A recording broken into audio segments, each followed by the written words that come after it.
गणना का फन्ना यूट्यूब चॅनलला लाईक सबस्क्राइब शेअर करण्यास विसरू नका। प्रस्तुत गणेश पाटील साखरे दर्यापूर। अमरावती जिल्ह्याची एकनिष्ठांची फळी आहे।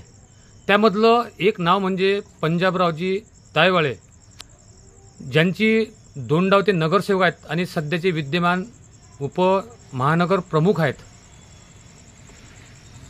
पंजाबरावजी, एक साधा आणि सोपा प्रश्न असा मी करतो की त्याचं फक्त स्पष्ट उत्तर द्या, गुंडागांडा उत्तर देऊ नका।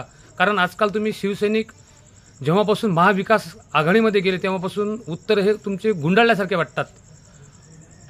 विदर्भाला आता एक तिकीट मिळणार होती आणि प्रामुख्याने नाव समोर आलं होतं ते एकनिष्ठ शिवसैनिक सुधीरभाऊ सूर्यवंशी।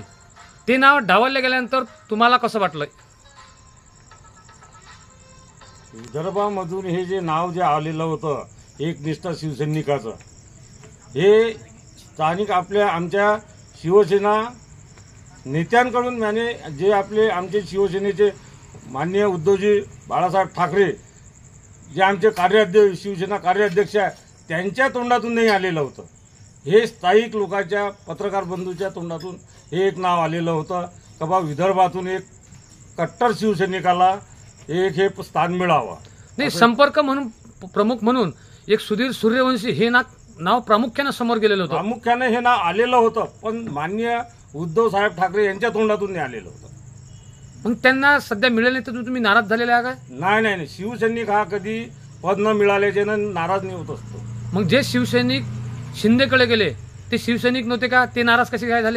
जे एकनाथ शिंदे साहेबांसोबत शिवसैनिक गेलेले आहे ते त्यांच्या धास्तीमुळे गेलेले आहे। ईडीच्या सीबीआयच्या या अतिरेकी जे व्यवसाय करतात त्या धास्तीच्यामुळे चालले गेलेले आहे। मग असे अतिरेकी व्यवसायवाले तुम्ही शिवसेनेत का ठेवले? आता शिवसेनेमध्ये ठेवणारा हर शिवसैनिक जास्त केला जात नसतो ना। ज्याच्यावर अतिरेकीची रेट पडते तोच त्या मार्गावर निघत असतो। तुम्हाला हे जे महाराष्ट्रातलं रणकंदन फडणवीस आणि त्यांच्या चेलेंनी गाजवलं, याबद्दल तुमच्या मनात कधी घृणा येत नाही काय? आमच्या मनामध्ये यावेळीची गुन्हा इतकी भयंकर आलेली आहे भाजपच्या विरोधात का आजपर्यंत भाजपच्या विरोधात गुन्हा नाही आली होती। आम्ही भाजपसोबत युतीमध्ये लढलेलो आहे। अटल बिहारी आणि अडवाणीजी यांच्या नेतृत्वामध्ये आम्ही लढलेलो आहे। पण त्यावेळची भाजप अशी एकनिष्ठा होती, आजची भाजप आणि त्या युतीची भाजपमध्ये जमीन आसमानचा फरक आहे। आता शिवराज जे कुलकर्णी आहेत अमरावतीचे, बीजेपीचे प्रवक्ता म्हणून आहेत, त्यांनी एक स्टेटमेंट दिलं की शिवसेनेने हिंदुत्व सोडलं आणि त्यांना मतदार मुस्लिम आणि बौद्ध मतांनी व्होटिंग केलं, पण त्यांनी त्यांची कदर करावी म्हणून मुस्लिम भागात बहुभागात त्यांना तिकीट द्यावी। यावर तुमचं मत काय? शिवराज कुलकर्णीला राजकारणामध्ये परिपक्वता नाही आहे का त्यांनी स्वतःच असा निर्णय घेतलेला आहे का तुम्ही एक अशा मॉमेडियन समाजाला एससी समाजाला तिकीट द्या, तुम्ही तुमचं हिंदुत्व कमी करा। अरे तुम्हीच तर त्या लोकांच्या सोबत त्या समाजाच्या सोबत जातीचा खेळवाड खेळून राहिले आणि तुम्ही शिवसेनेला हिंदुत्व शिकून राहिले। तर तुम्हाला हे समजायला पाहिजे का महाराष्ट्रामध्ये अख्खं हिंदुत्व कोण आणलं? तुम्ही ज्यावेळेस महाराष्ट्रामध्ये तुमचा जन्म उगम झालेला आहे तर तुम्ही शिवसेनेचं बोट पकडून बाळासाहेबांच्या आशीर्वादाने महाराष्ट्रामध्ये उगम झालेला आहे तुमचा। त्या लायकीच्या हिशोबाने तुम्ही वागायला पाहिजे। तुम्ही फक्त एकच राजकारण खेळतात, जातीवादीचं। अशीच परिस्थिती उपलब्ध केलेली होती 2019 मध्ये का जे आपल्या अमरावतीची माजी खासदार नवनीतजी राणा, त्यांनी ज्या ह्या मॉमेडियन समाजाने एससी समाजाने तिला एकतर्फी निवडून आणलेला होता, त्यावेळेस तुम्हाला मुसलमान याद नाही आलेला होता। आताच्या घडीला तुम्हाला ज्यावेळेस शिवसेनेने पाठिंबा दिला तर मुसलमान नावाची चीज म्हणून तुम्हाला याद येते आणि तुम्ही हिंदू मुस्लिमेचे दंग फळवाचे कामं करतात। ह्या परिस्थितीला उतरलेले आहे तुम्ही।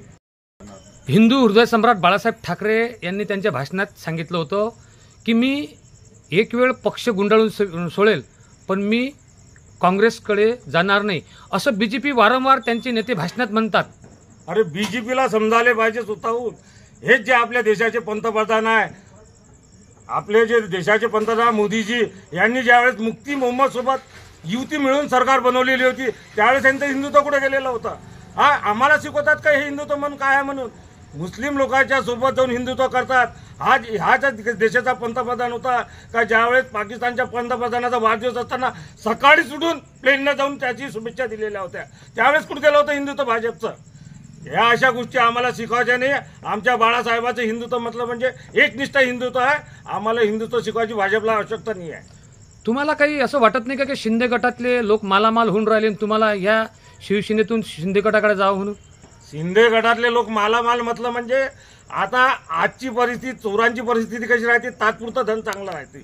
ज्यावेळेस त्यांच्यावर परिस्थिती येईल ना, कधी आमची परिस्थिती चांगली, आमची सरकार बनेल, त्यावेळेस त्यांना माहिती पडन दूध का दूध पाणी का पाणी, चोर का चोर, शाव का शाव बनेगा. बीजेपीच्या नाव घेतल्याबरोबर तुमच्या एक द्वेषाने तुम्ही बोलत आहात, असं का? बीजेपीनं आमच्यावर इतका मोठा घात केला आहे का 2014 मध्ये ज्यावेळेस युतीमध्ये सरकार बसले असताना जरासा बीजेपीला लाज वाटायला पाहिजे होता. त्यावेळेस शिवसेनाला सोडून शरद पवारजीचा, राष्ट्रवादीचा बाहेरून पाठिंबा घेऊन सरकार चालवलं होतं आणि शिवसेनेला नामुष्कीचे पद दिलेले होते. त्यावेळेसपासून भाजपनं आमच्यासोबत दुजापणा केलेला आहे. शिंदे गटाचं अमरावतीत हा अस्तित्व काय? सिंदखेड महाराष्ट्राचा मुख्यमंत्री शिंदे, एकनाथ शिंदे हाच म्हणाचा का मी भाजपच्या मांडीला मांडी लावून बसत नाही, आता त्याच्या उरावर जाऊन बसून राहिला.